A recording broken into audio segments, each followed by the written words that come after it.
Hi, this is Jeremy here from Committed Fitness. Today I'm going to show you how to perform a band low to high woodchopper.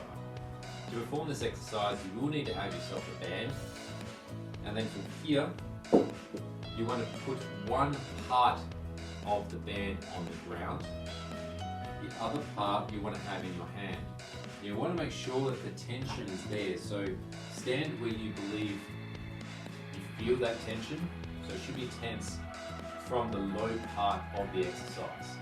From here you want to have both hands together, and then you want to turn your body without using your back. So you want to use your core, your torso, to twist and bring your arm up to your opposite shoulder, like so.